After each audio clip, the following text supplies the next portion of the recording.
Contractors with the city and Boston's major developers are examples of the private sector benefiting from public assets. That's one of the reasons behind the jobs policy that aims to make sure the benefits are shared with people who live in the city.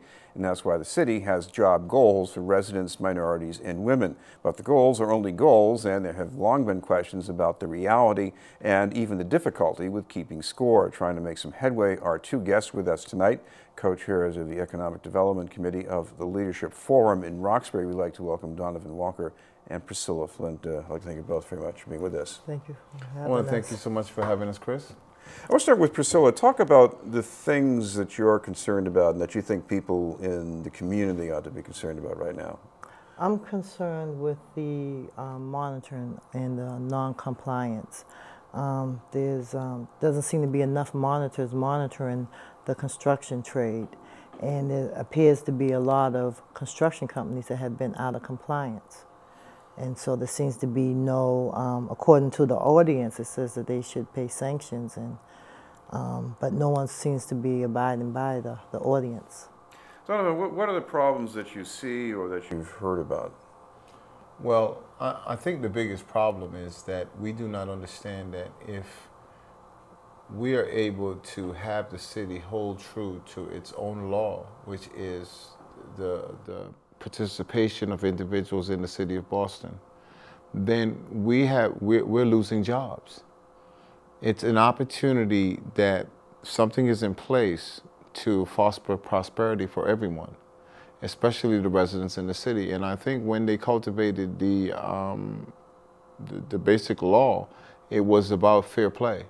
And this is not something about just my community. This is something about the whole city of Boston, is that there's over 75 to 80% of most project developments in the city of Boston under the BRA or the Department of Neighborhood Development don't meet the jobs goals and requirements.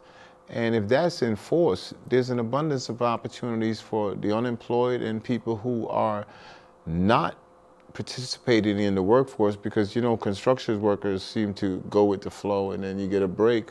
But there's enough jobs out there and opportunities that we should be able to fulfill the teeth of the law, which is to impose sanctions on individuals who are not willing to comply. So what about the goals that we're talking about here for people who are not familiar with these? Well, the goals are, the ordinance says that it should be 50% Boston residents, 25% minority, and 10% women. And doing some research on the Boston Resident Job Policy website from the City of Boston and the BRA, I found out of 1,000 construction companies, there were over 225 that were not in compliance. And out of 400 and something, over 475 on the BRA side, there was 156 construction companies that were not in compliance. If these companies were in compliance, there would be abundance of jobs.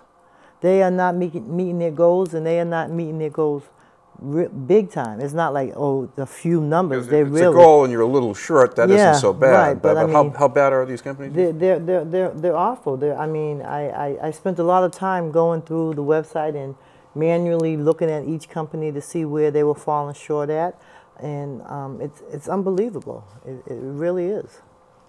Donovan, why pick up on this at this time? Because this is a complaint we've heard. It's a serious issue, but we have heard it before too. So what's the urgency around this right now? Well, here's the urgency. The urgency is that there's an opportunity with developments all across Roxbury, just particularly my area, with Parcel 9, Parcel 10, Parcel 3, Bartlett Yard, Blair Lot, Crescent. There's an opportunity that work will be available in the construction field over the next 10 to 12 years. And it's incumbent upon us to start reinforcing the guidelines that have already been put in place so that people can have an opportunity to be employed. One of the biggest problems is that the city only has 4 in the monitoring division. And we're looking for an opportunity, while we're starting this now, we're looking for an opportunity to understand that there should be a monitoring group in every district. City councilors citywide need to understand that if a job is not living up to the values and perspectives that are in place with the 50% jobs for residents, 25% minority, and 10% women, then that district and that section of the city is losing the opportunity to employ its constituents. And right now, the city has fallen short that, you know, the mayor's been in office for 20 years. And there's at least $30 to $40 billion worth of construction that's been developed over the last 20 years.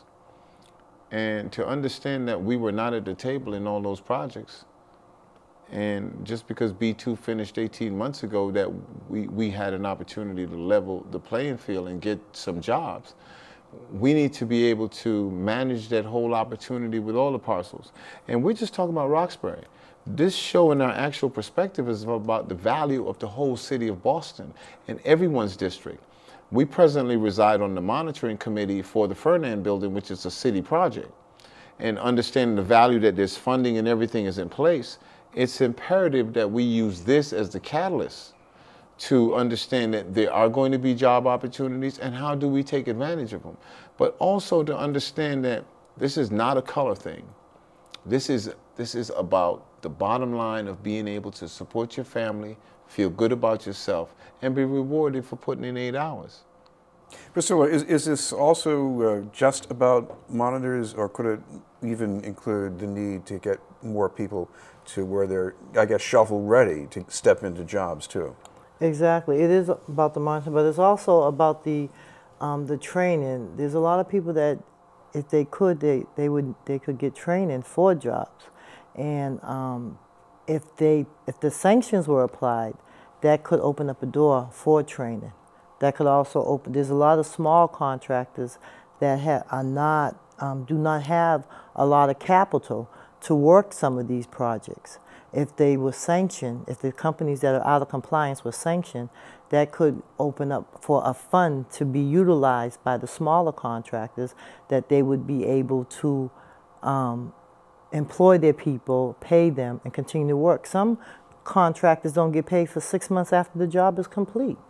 That doesn't make any sense. Donovan Walker, one place where I guess there was a pretty good result as far as approaching goals in the project was the new police station near Dudley Square. What lesson do you draw from that about why things went right? Well, in actuality, I was a member of the monitoring committee chaired by Dorothea Jones from the Oversight Committee, as well as an individual that was really relevant in the whole process was City Councilor Chuck Turner at the time.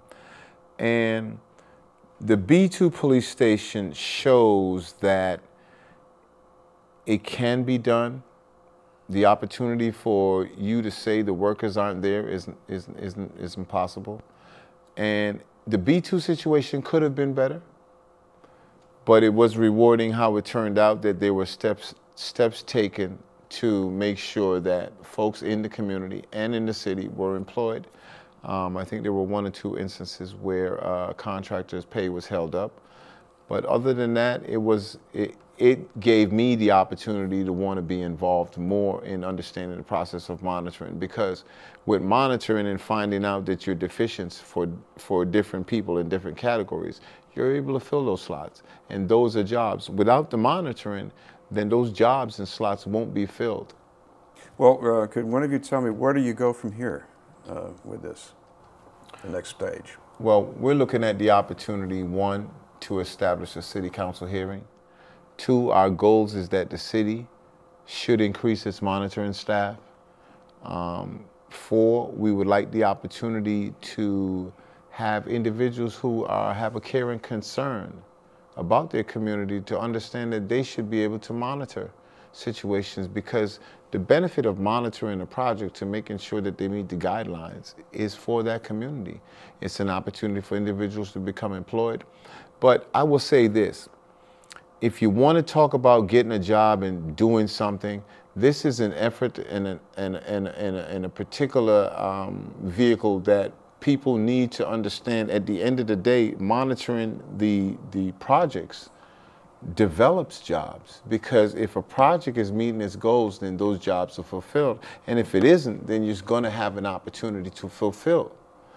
And we have to put ourselves in a position as people who may be unemployed or looking for a career or a change, to put ourselves in a position that we can take the jobs and do the jobs. Thank you both very much, Donovan Walker and Priscilla Flint.